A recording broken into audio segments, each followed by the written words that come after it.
এই মন্দিরটা কোথায় সেটাও আপনাদের বলবো। এবং মাকে স্বপ্নে পেয়েছিলেন, দিদিভাইকে জিজ্ঞাসা করলাম, ওনার শাশুড়ি মা পেয়েছিলেন, ওনার শাশুড়ি মা দেহ রেখেছেন।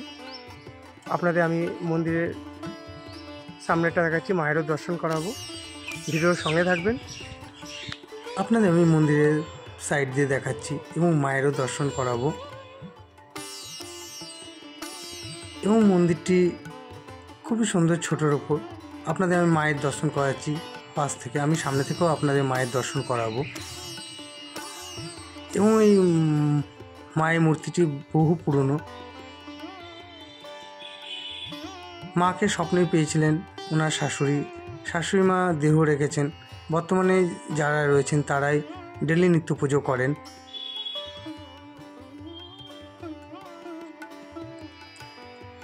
ছোটোর ওপর মন্দিরটি খুবই সুন্দর, চারচালা মন্দির।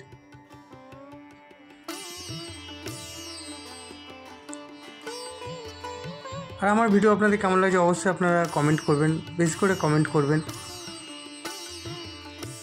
চলুন আপনাদের মায়ের দর্শন করাই। দেখতেই পাচ্ছেন পুজোর জোগাড় করছে।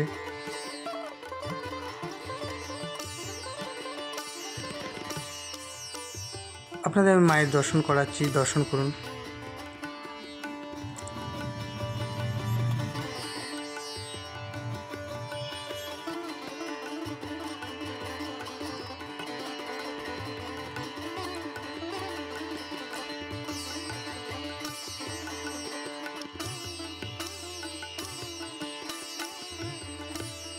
এবং বিগ্রহটি পাথরের।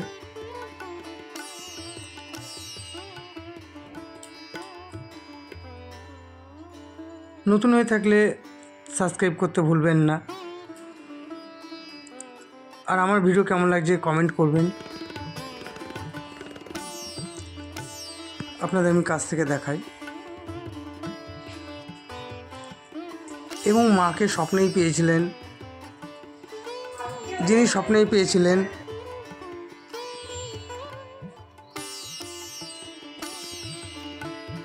আপনাদের আমি মন্দিরের চারপাশটা ঘুরিয়ে আবারও মায়ের দর্শন করব। এবং এই মন্দিরটি কৃষ্ণনগর সাইডেই গোবরাপোতা এবং গ্রামের ভিতরে এই মন্দিরটি।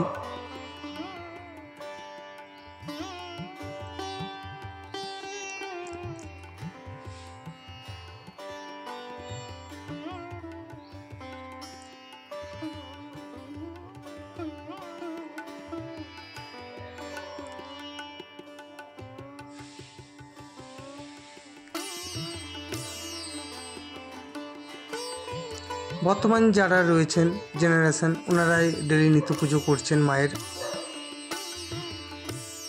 আপনাদের আমি কাছ থেকে দেখাই। এবং মায়ের মুখটা দেখতেই পাচ্ছেন, ভারী মিষ্টি। আমার সকলে ভালো করুক, সকলকে ভালো রাখুক। আমার বক্তব্যে কোনো ভুল ত্রুটি হলে অবশ্যই আপনারা ক্ষমা করে দেবেন। সকলকে রাধে রাধে।